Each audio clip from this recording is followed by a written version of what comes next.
Welcome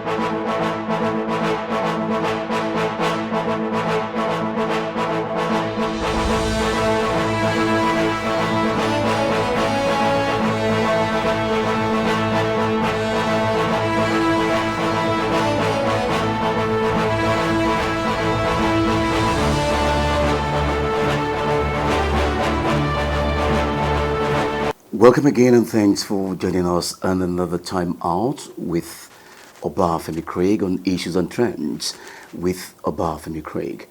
Across the world, wherever you are watching us, we want to thank you for joining us. As today we are set to have a very special interfacing and, of course, a discussion with a distinguished senator of the Federal Republic of Nigeria. But then I must thank you for being part of today's very special edition with our special guest. But then you want to ask, who is my guest? That I will tell you after this break. And when we come back, you get to meet my guest and we get to discuss the issues at stake with my very special guest today. Welcome back. And so live from the broadcasting station of Lagos Television and across the world where you are watching. Our guest today symbolically represent a representation as a renowned personage, aside being a Democrat. He is equally progressive. He is an administrator par excellence, a chieftain of the All Progressives Congress, a crusader of justice, and of course, like we also call him from another perspective, a man who cares about his people. He was at one time a member of the Lagos State House of Assembly, having served at another time as the chairman of Lagos Island Local Government as the executive chairman at the time. He equally served as the deputy speaker of the Lagos State House of Assembly while in the House of Assembly in the state. But today, as we speak, he's representing the Lagos Central Senatorial District in the Senate, the 10th Senate, as we speak. It is a great honor as our guest today to have distinguished Senator Abdulwasiu Akanisani Eshinlokun, the Chairman Senate Committee on Marine Transport. Distinguished Senator, thank you for this honor done us here today. Thank you for having me. Leadership is not as easy as people think, more so when you are representing a representation within the constituents of who you represent. There is always this misplacement or misrepresentation of what is expected when you are representing them. But let us understand from your own experience and what you do, how should people understand the representation when you say you are representing them, your constituents, the federal constituency in the Senate? What does it entail and how does it go? Well, one can just take it from the perspective of what does a legislator do. A legislator is supposed to represent his constituents.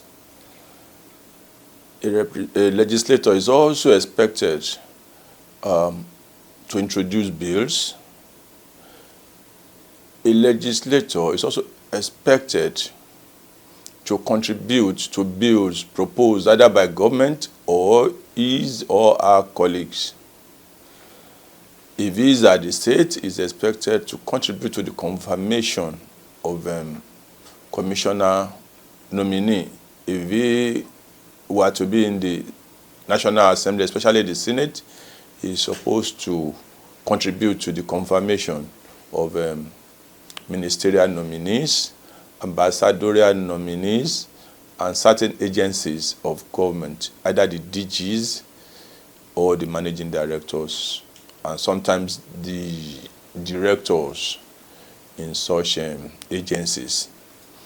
It's also to help government in resolution of any crisis.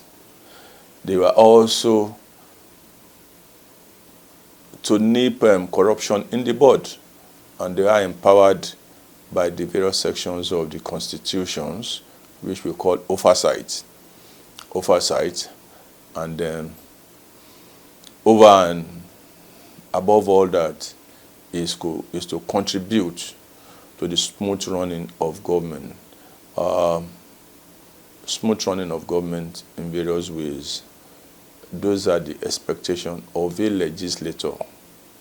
But Contrary to what we see today, distinguished Senator, constituents look forward as if you should give them employment, you should do this for them. There is high expectation from your representation and constituents, not understanding that it's not what they expect. I mean, that shouldn't be the expectation, but what you should do to benefit them in the Senate.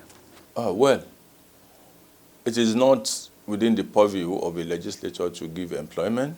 However, if there are employment opportunities in any federal government agencies, ministries, he ought to bring it to the knowledge of his constituents so that they can take advantage of such opportunities.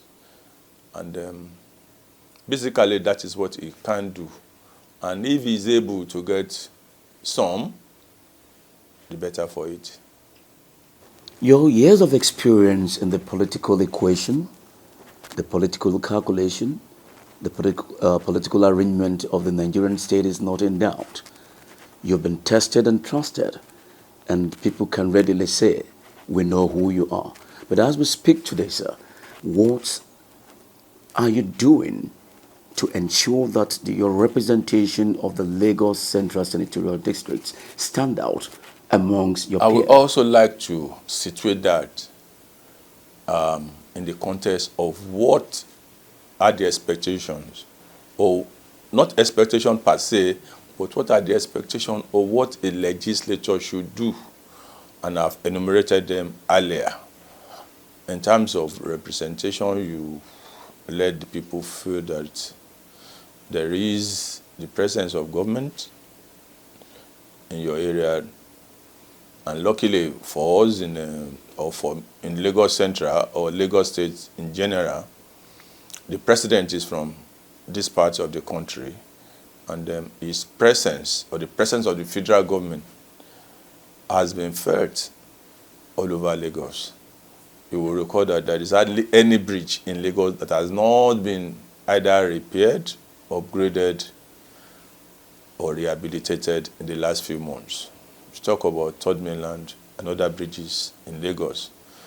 And Third Mainland is from the Apapa Oworo was completed. The mainland, the Oworo to Aferiwani, the end of Aferiwani, was also constructed, lit up, and what have you, and the various roads around. And that is the government. On our own part, we've also been able to do one or two things, and to assist government. Sometimes you will go all out of your ways to make sure that your presence in the Senate, as it were, is felt. We've been able to attract road constructions to our constituency. Bola Road had been done in Lagos mainland, so to speak. Bola Street, Ebute Metta. Ladejobi Street had been constructed in Apapa Igomu LCDA. Sanusi Street in the larger area had been constructed, and another road at Ikate Legushi, Aigoro Street at Ikate Legushi, has also been done. The one for Lagos Island had not been done due to various reasons. The fact is that Lagos government wants to do certain roads, and one of the roads that we chose is one of those to be done by Julius Baja. But we've reached agreement, and we intend now to do the Ojogiwa Moshalashi Street, and hopefully it will be done as soon as possible. We have also been able to lit up many streets. We've done in Lekki Phase 1 about 5 streets. We've done Eshinlokun Street in Ajah. We've done in Ado. We just lit up a street in Ogombo, also in Etiosa. In Surulere, we've done Adebowale Street, and currently we are doing another street right now. We've done streets in all the local government. And in Lagos Island, we've been able to do Enowa. That is talking about your landmark achievements, Yes, so to speak. Enowa, like more than 20 roads or 30 roads had been lit up in Lagos Island. Also, we've also been able to attract larger projects to our constituents. The skill acquisition center at Randu Street in Apapa had just been completed. Also, we are funded, as it were, because it is the legislature that appropriated money for the execution of projects. We've also been able to fund, as it were, building at the School of Maritime Studies in Unilag.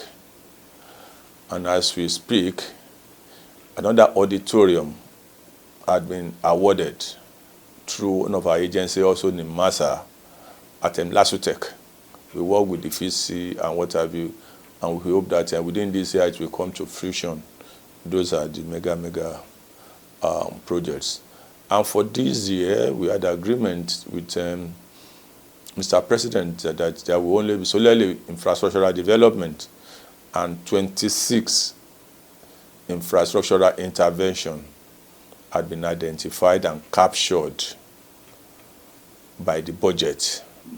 2025 appropriation budget. It includes ICT projects for some of the schools in Lagos Central. We have Jubilee Martins Secondary School, we have Butia Lefun, Saleko, schools in mainland, and in other, scattered all over our constituency. We are also going to impact, as it were, the Okunwaja, the one that is being constructed right now. We also will be able to do something about it, and hopefully it will be awarded. An auditorium, a hall, also at Etiosa, near the resettlement area. We also will do playground for Lagos mainland also. For Apapa, they've asked for transformers, which we are going to oblige, and there's also transformer in Etiosa also. And you're going to do relaxation sports in Lagos Island. We're also going to do a senatorial office, the one for Lagos Central, so that they will be able to in Lagos Island. We're also going to build and equip an IC center in Lagos Island around Itafaji. We call the place around Itafaji. We're going to do that, and so many 26 projects. And as soon as we resume, we'll be able to make sure that continue to interface with all the agencies responsible for doing all this, so that it can be awarded and done within this reasonable time.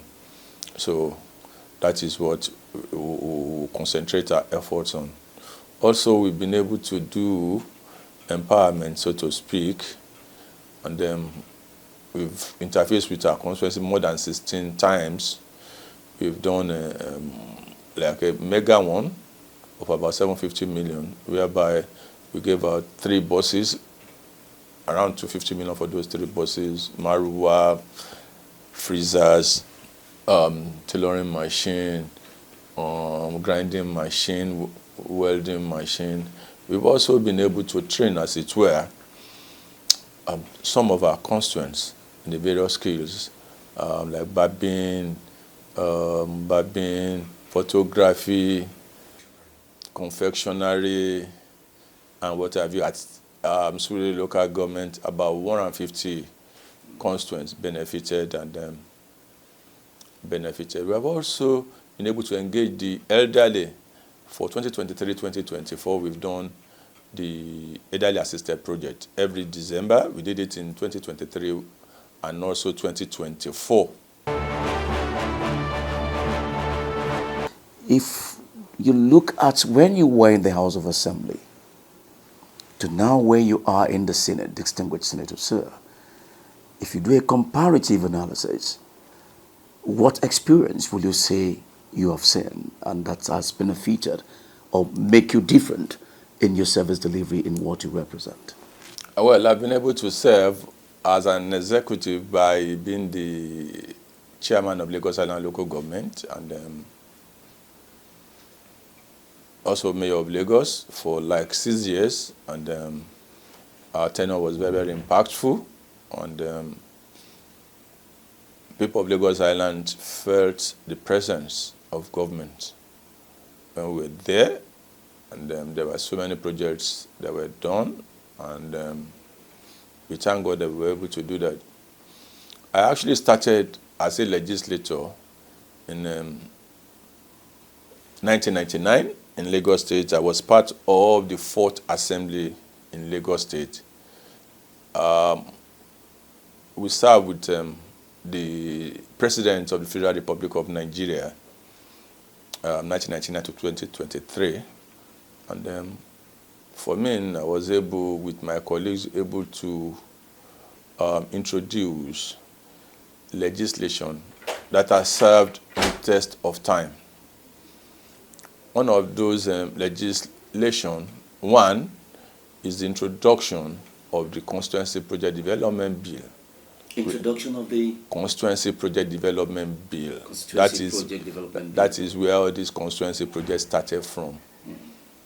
In 1999, I introduced it. And you introduced it? Yes. Can you say that again? I introduced the Constituency Project Development Bill to Lagos State House of Assembly. And many states came to Senator Mamora. Senator Mamora was our speaker then to get the bill and was reenacted in various states. And it predates the one in the National Assembly. We started before the National Assembly. As we speak today. Yeah, we started before the constituency project started from Lagos State. And they also, between Senator Mamora and Senator Okadigbo, we also started, as it were, the financial autonomy for the legislature. I, with a colleague of mine, Honorable Olan Masham from Ikorodu, and some other honorable members, introduced that bill to Lagos State House of Assembly, financial autonomy. And people thought we were crazy. How do you say the legislature should be autonomous?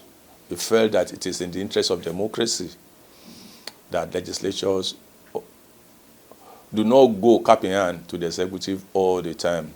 If they should be doing that, and there can never be separation of power. There can never be separation. No, there can never be separation. If they have to do do that every time to go to get executive blessings, approval for the running of the legislature. There can never be.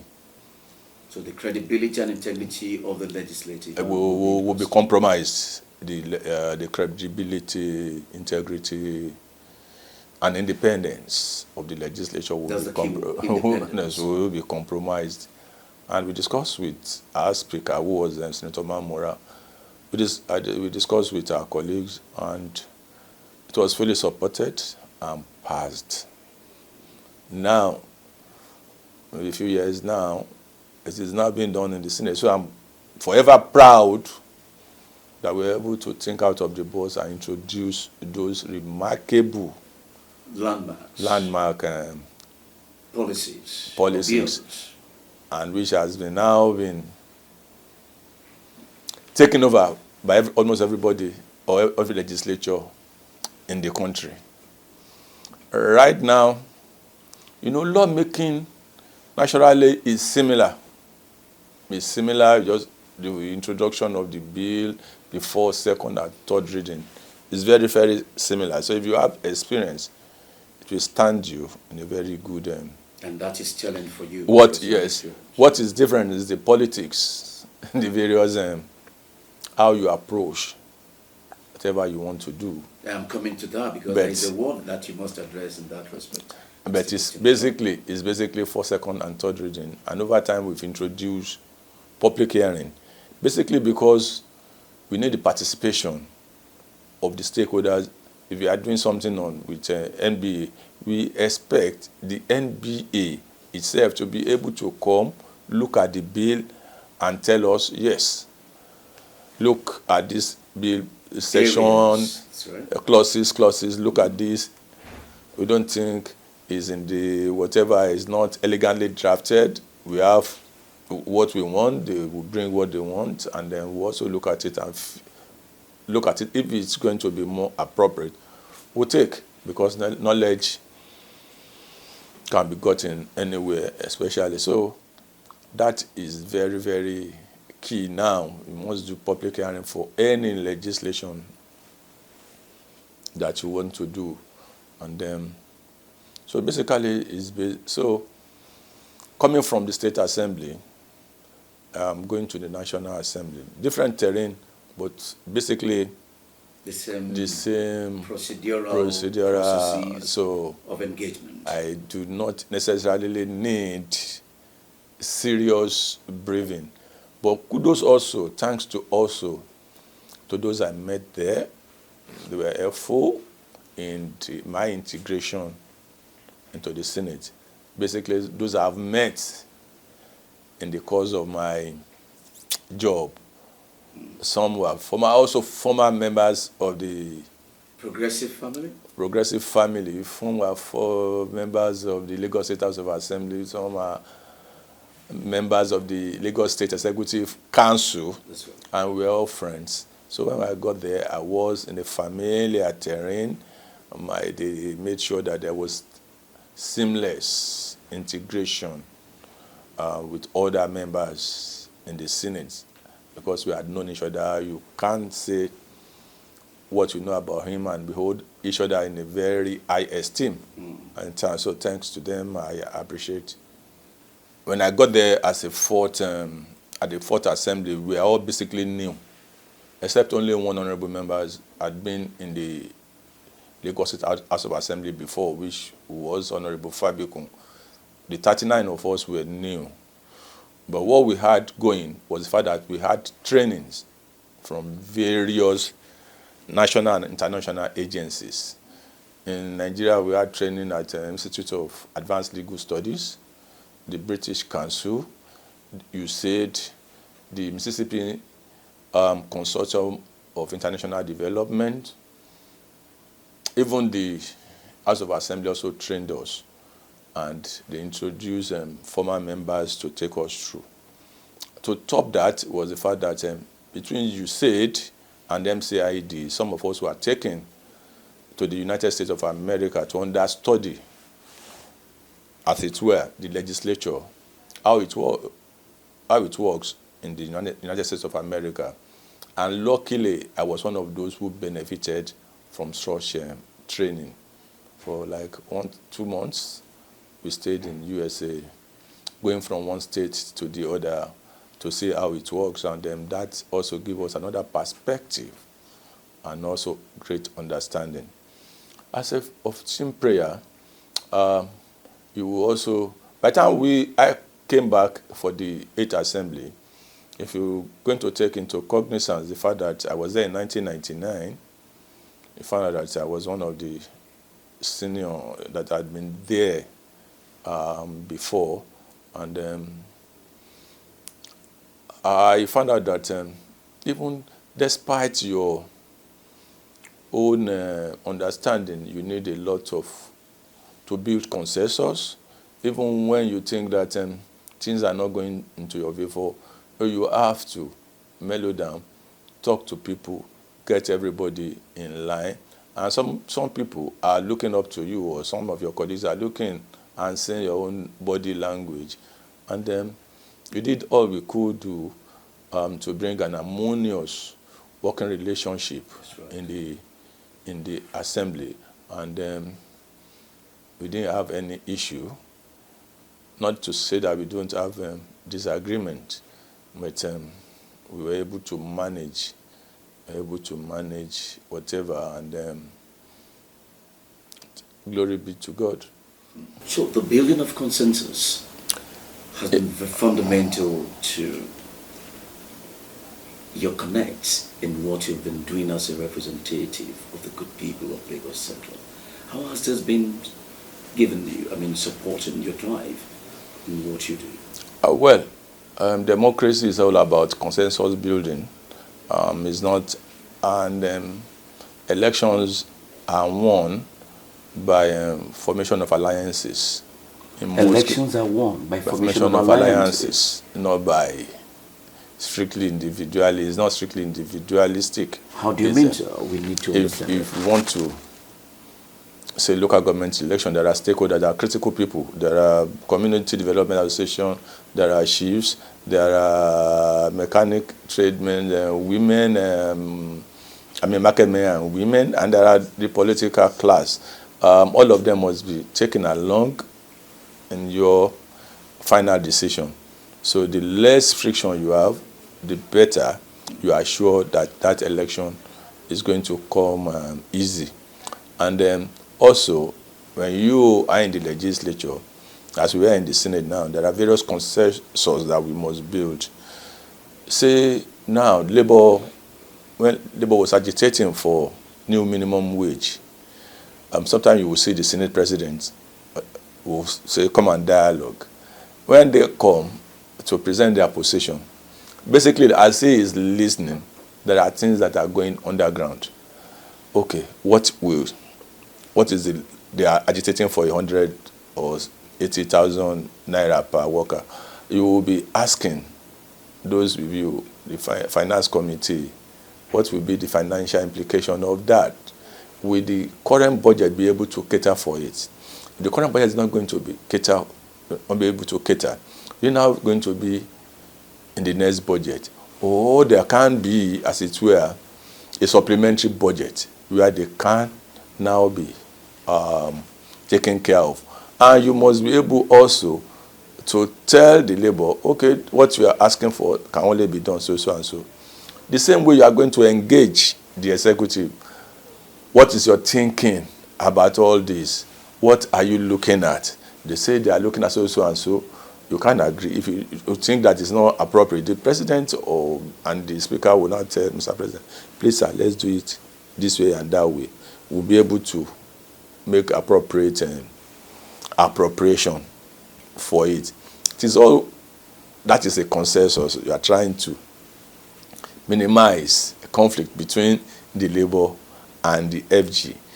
Even at that, you are still part of the federal government, but your position enables you to interface with the two. Also, when there are policies or bills introduced to the Senate or to the National Assembly, thereabout, if there are critical area points, the leadership would discuss with the executive. Okay, we have serious issues with this. It's not by making noise in the press or being cantankerous.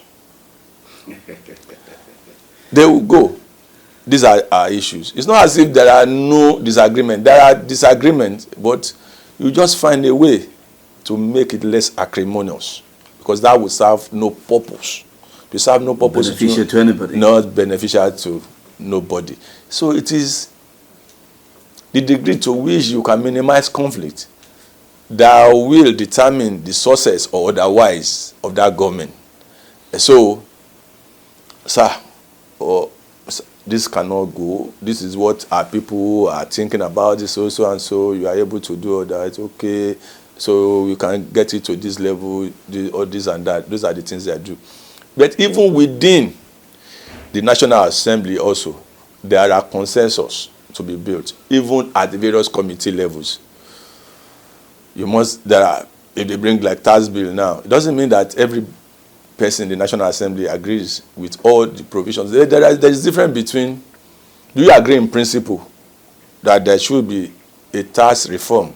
That's right. There is difference. And there is difference between clauses, 1, 2, 3, 4, 5, 6. You may disagree with number 9, number 10, but in general, you agree that there should be a tax reform. You must look at the nitty-gritty. Okay, involved. Number 9, number 10, and those who are successful are those who look critically at the various clauses and able to bring out how effective they can be or how injurious they can be to the general populace. So when you are able to identify that, others will speak to it. There might be angle you are not looking at, others will speak. Sometimes it is not at the open plenary. It might be at the committee stage, or it can be at the executive session where you iron all of these out. So when you see them come out of the executive committee and the president says so and so, and say yes, does not mean that they've not disagreed. They have they looked into it critically. Or they can say, so since this bill is going to the committee on finance, so finance get a consultant or get consultants, look at it, let them recommend to you, and you can now sit over it and take those you are going to take and reject those you think are not in the interest of the nation. So that is how we build consensus in the National Assembly. All right, let's just look at this distinguished senator. In the democratic setting as ours today, we look at three pillars: the executive, the judiciary, and the legislature. But some schools of thought, distinguished senator, are of the candid opinion, and I mean candid opinion, sir, that it is the legislature that is really the driver of a democratic system by being able to check excesses of the executives and vice versa, even the judiciary, where they interpret the law. In your understanding, today as a distinguished senator representing the Lagos Central Senatorial District, what role have you played in all of this balancing of this equation in ensuring that at least that rule of law as expected to play out in the decision policy that you take in the Senate? In that context, you need a full understanding of how a democracy should work. A full democracy understanding. One, why people allude to that is the fact that if there is a dictator, the executive will be there and the judiciary will be there. But whenever there is a democracy, there must be legislators or legislature, so to speak. If there is no legislature, then there is no democracy. You can merge executive with legislature in parliamentary government, but that legislature must be there, functional, responsive. However, it will be egocentric to think that one arm is more important than the other. It should be egocentric to think like that. Yeah, it's a sojourn in egocentrism. The way the drafters of the Constitution has made it, they've made it in such a way that all the three arms of government are interdependent on each other. You can say we are independent, but there is no absolute independence. How? You can hardly make a law in the, say, National Assembly now, all on your own, introduce, pass, and then implement. No. Even if you pass it, you still have to give it to the president for assent. Where he refuses assent, you can still go ahead and assent to the bill, right, by 2/3 majority. Right. However, the implementation still lies with the executive. However, those who are opposed to certain section of it, or those who want clarity about that law, may go to the judiciary for interpretation or more understanding. Funny enough, it is the judiciary interpretation, whatever they say, that is the new law. Automatically. The moment they rule, if you are not satisfied with the High Court, you go to appeal. If you are not in agreement with appeal, you can go to the Supreme Court. But when it gets to the Supreme Court and they rule, that is what the law says. However, the only advantage you have in the legislature is to look at, if you feel strongly, if the legislature feels strongly, it will look at what the Supreme Court had done and then can make amendment to that legislation and write it in another format that will be acceptable, but still be what they desire, but with certain amendment. And now the Supreme Court had written or had ruled that whenever there is a ruling on a certain section of a law, they will only put one line on it. And there is also another one that says that one arm of government cannot, as it were, disturb another arm of government in the performance of its duties. Yet you can seek redress anywhere in the court. If it's the judiciary, if a judicial worker feels that it was wrongly sacked, and or there is something wrong in the hierarchy of they can bring it.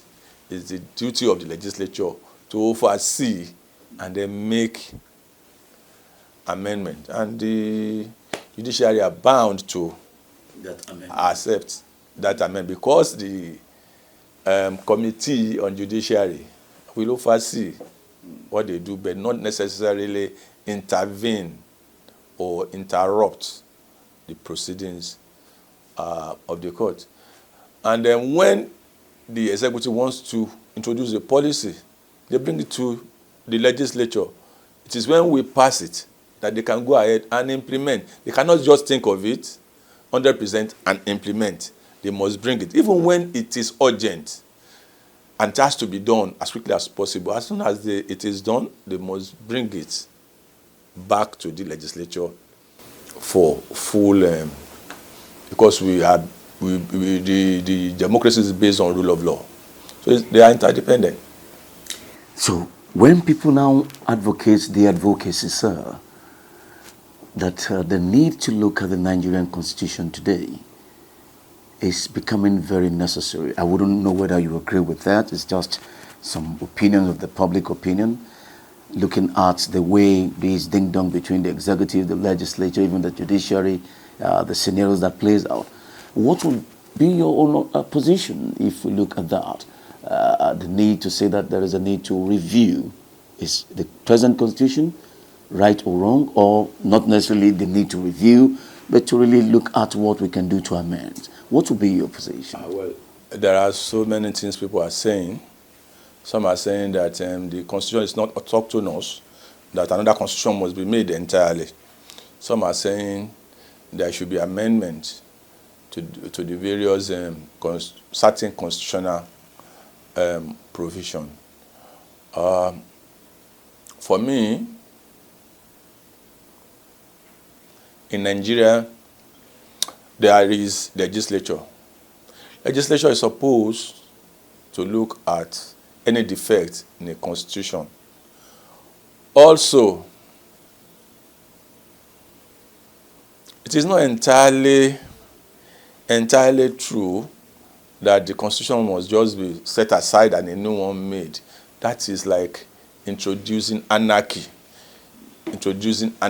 That means you set the government, even the federal government, the executive will have no basis to assist when you throw away the constitution. All right? So many people are done, maybe they've done a constitutional conference, drafting committee, and made various suggestions. I think we can still look into all of the suggestions made. I think it's an incomplete job. It's a very incomplete job.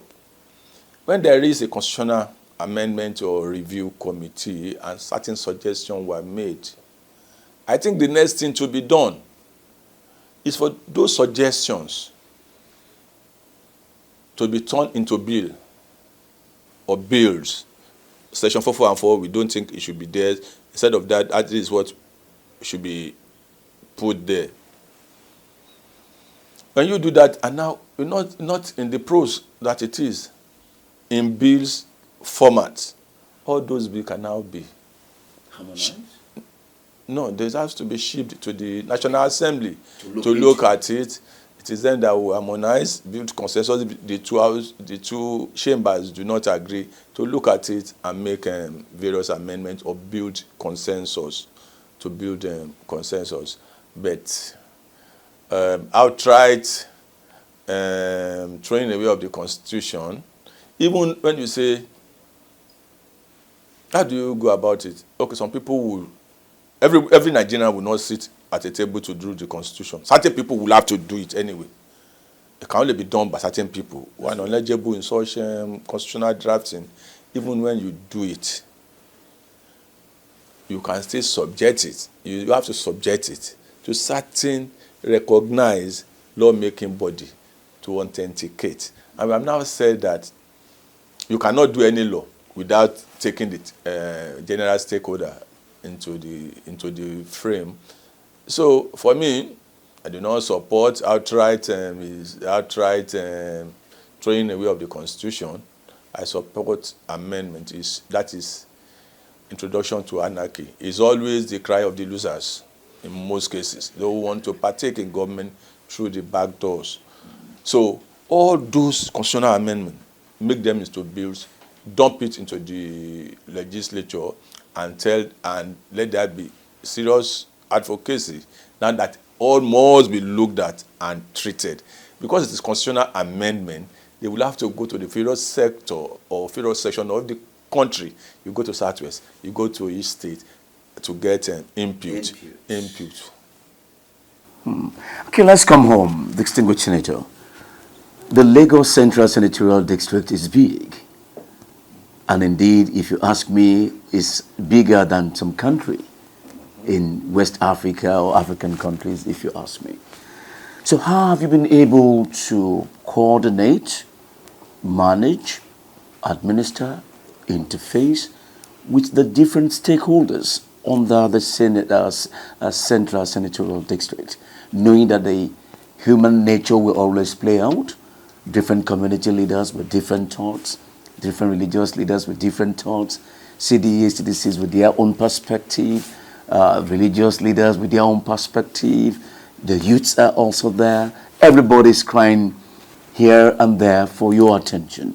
How have you been able, or how have you been coordinating this for the good of the collectiveness of everyone? Well, it's for you to be proactive, and luckily, most parties, they have their executive at the various ward, local government, and the senatorial district, so to speak. And then when you interface with all those critical stakeholders, you'll be able to get their input on various forms of. And there are CDAs who represent the community. There is artisans who aggregate. They have the association, aggregate the needs of the artisans. And there are market men and women who will aggregate the needs and aspiration of the market men and women. And in most cases, to take them all along, that is why we are doing stakeholders meeting. That is why you must have a constituency office.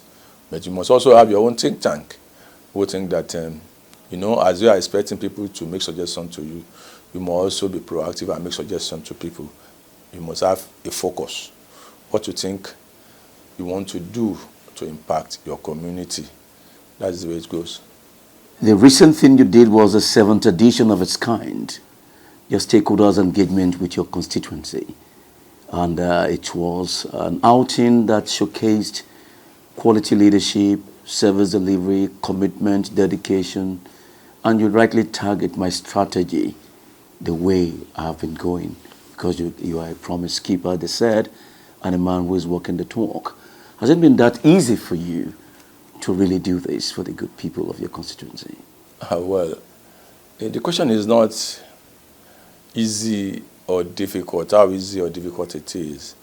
It is about how committed you are. How committed you how are. committed you are to the office you had been elected to. If you are committed to your people, that is why one of our motto is driven by your interests. driven by your interest. That is their interest. Yes, by their interest. We are driven by their interest. And then we also look at, okay, we think that youth are future. Education is very key, especially in Lagos Central. We feel that the moment we have educated people, it will be easy to govern. Is when people don't know what are the expectations from the various segments of electoral or elected officials or those who are represented. That is when it becomes more difficult. And when they are educated, they can be able to impact different sectors of the economy, contribute and make your constituents wealthier. And in Lagos State, Lagos Central is the key in the sense that it has the ports, where all the monies in Nigeria, and you talk about ports, is generated. Where all these, if customs tell you that they made so and so trillion, 80% of it was generated from Lagos, even from their own statistics. And then financial sector, you will find the headquarters of most banks in this area is the financial hub for the nation. It's even the hub for the unorganized private sectors. Everybody come to buy one thing or the other. It's also the headquarters for the organized sector of the economy. So critical. So in Lagos, what we try to do is for us to be smooth running. We do not encourage our citizens to disrupt economic activities, despite that we have certain challenges that we think that we feel that we're not fairly treated. Like, if you generate 80% of your revenue from customs from Lagos, how much is coming back to Lagos State? That's right. How much? If the people of South are agitating 13% derivation, right?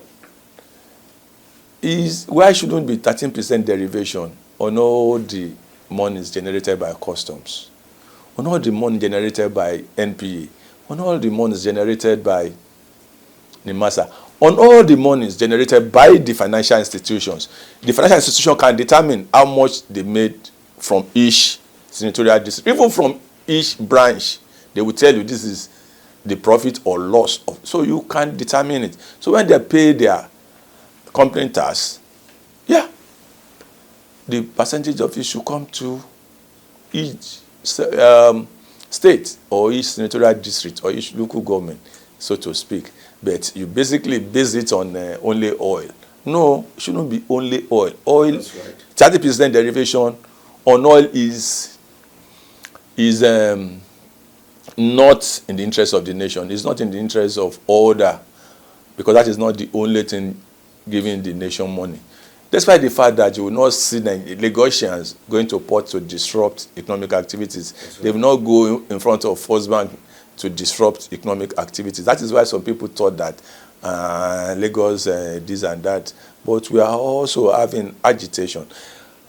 Like I was talking to the Controller General of Customs. You make so and so from your own statistic, 80%. How many of our boys are employed by customs? How many? How many of those banks employ us, indigenes of Lagos or citizens of Lagos or residents of Lagos? So when they appoint some, they will come to Lagos after the appointment or come to seek for appointment. It's not as if we don't have, we just try to manage our situations. And our leaders are very, very brainy, very, very cool, calm, and collected, right? But we will still continue another form of agitation, but not disruptive agitation, so to speak. But do not think that because it's our president that is there, we do not think that we have it rosy. No, give us what our dues are. give us what our dues are. All right, we must let you go, distinguished senator, but before we let you off the hook, you are today sitting as the chairman House Committee on Marine Transportation. What is that translating to in your commitment, dedication to service delivery as the representative of the people in the Lagos Central Senatorial? Me alone, I have 45 members. Some were former governors, some were former ministers, and some they've worked in almost on all the spheres of the economy. We try to see how to help the Federal Ministry of Marine and Blue Economy so that it will deliver its promise. I believe is that Marine and Blue Economy is not new. It has always been part of Federal Ministry of Transport. What if this government had done is to make sure that they now give it a ministry so that it can be focused on and the potential can be realized. There is a lot to be done in the Federal Ministry of Economy. There is a lot of resources. There is a lot of revenue and benefit that can accrue to the federal government and the nation in general from the Marine and Blue Economy. I must thank the President for establishing it and making it independent and to realize its full potential. We will continue to work with them and we will continue to make Nigeria better. Your parting words, and what do we expect to see? We assure you that we will not remove our hands from the plow. We will continue to work for the upliftment of our constituency, upliftment of Lagos State, and then progress of Nigeria as a nation. We are poised to serve. We are making sure that we contribute. We will not disappoint our people. Service to our people is our watchword, and we will always be driven by their interest. We thank you so very much, the distinguished senator, for this very rare honor and privilege of this interview with us. We thank you so very much, sir. Thank you very much. Well, viewers at home, that's just it today again on Issues and Trends with Obafemi Craig. We promise to bring him back again from now on, monitoring his activities so that we can give you the feedback and report back to him as well what you are saying for us to be able to do it better and give you the best of what you expect to see. We thank you for today. We'll see you again same time next week.